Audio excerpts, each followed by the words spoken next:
1, 2, 3, 4, 5, 6, 7, 8, 9, 10. 10 seconds. Anybody know what happens every 10 seconds in this world? Child under the age of 5 dies because they can't eat. Anybody know where the majority of those children die? Africa. Africa. Guess what, people? We are losing. We are losing at a historic level. And don't let nobody tell you that we are not losing. We are losing. I agree. If you look at the poverty, if you look at death, you look at disease, you look at everywhere black people are. Look at the continent of Africa. I know you want to be positive, but it's not positive. I mean, you can pretend it's positive as much as you like, but it is not positive. It is awful. It is terrible. It is evil. This system which we live in and benefit from, and I get paid handsomely from, believe me, is evil. It is wicked. It has not improved for the last 50 years. It will not improve in the next 50 years. We are losing in Africa. We're losing in the Caribbean. Don't get me started on Jamaica. We are losing in South America. We are losing here. Here. 50% of the people who look like me where I'm from ain't got a job. 50%. That's unemployment that happens in Greece. Everybody's talking about we need bailout, we need bailout. Happens in every community, black community in this country. So we are losing.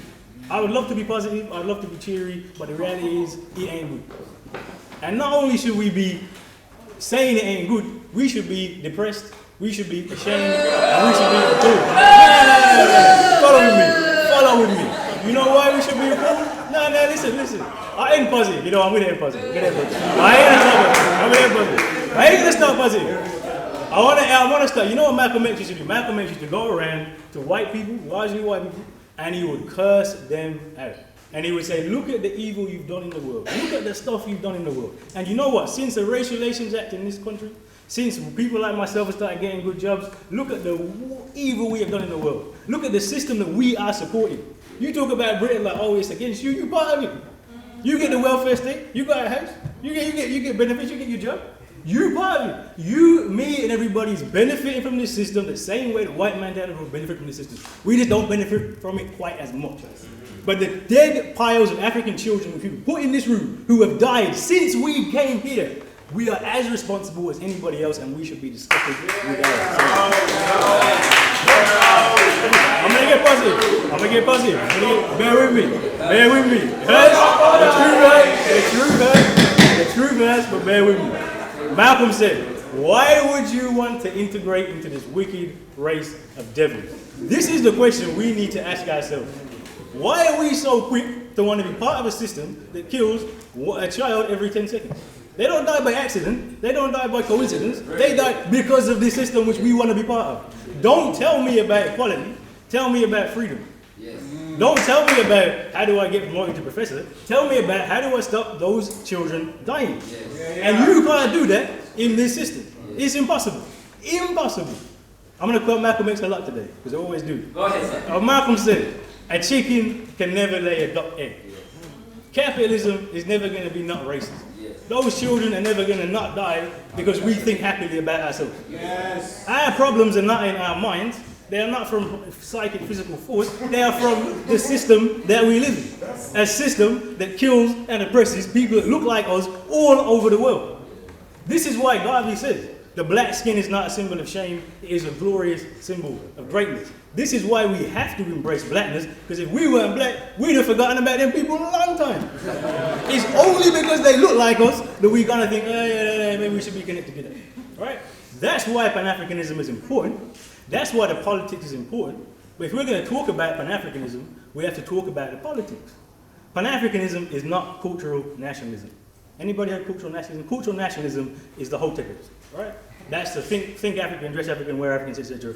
As though that is going to solve your problem. Believe me, my friends, it is not. You want to wear the shiki, wear the shiki, but that ain't solving your problem. I'm going to point out, right? And this is a historical thing. Back all the way to, this is when we need to learn our history. The Black Panthers literally had fights in the streets with the cultural nationalists. Literally saying, look, that's backwards, that ain't taking you anywhere. You need to have politics, you need to have organization. So when the sister says, I want to have Pan-Africanism, but I want to keep my heels, right? You can do that. There's nothing says you can't dress in Western clothes. Malcolm X, Pan-Africanist. Marcus Garvey, Pan-Africanist. What they wear? Suits, just like a white man. right? It is not the culture that is important when we talk about Pan-Africanism. It is the politics that is important. And the politics of Pan-Africanism are very, very simple for us. It is about linking us back to the African continent. It is about understanding that we can never be full citizens in this society. We can benefit from it, we can take some stuff off it, I can get a decent job, but we will never be respected as full citizens in the society. But more so, the people that look like us, in the Caribbean, in Latin America, in Africa, they are catching hell, real hell. Not the kind of hell we catch, real hell. Yes. Piles of dead children in this room since we have been here. And Pan-Africanism is the only answer to that problem. It's the only answer that says, how do you deal with this issue? The only way to deal with this issue is to take Africa out of this corrupt Western system. And the only way to do that is to organize a planned economy on the African continent. Africa is the only continent that could do this because Africa is rich in mineral resources.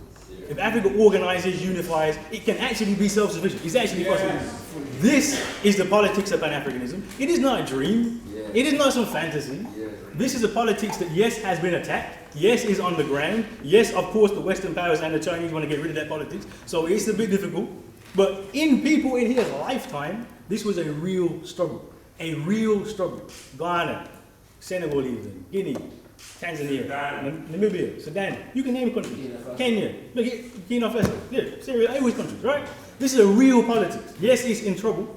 Yes, it's on its knees. 1 minute. 1 minute. But it needs to come back. So this is what I'm trying to say to you. Understand what we're talking about. It's not culture, it's politics. Understand that we don't want to be part of this system. That we should never be thinking about being part of the system. We should be thinking about bringing down the system so that we can solve the problems of all of us. That is Pan-Africanism. That's why the culture is important. So you don't forget that we don't want to be part of this. You don't forget that we have a responsibility to all of those children that look like us. If you can count to 10, my friends, then you know that we are losing, and you know we need to bring this politics back. And as Malcolm says, if you're black, you should be thinking black. And if you ain't thinking black at this late stage, I'm sorry for you.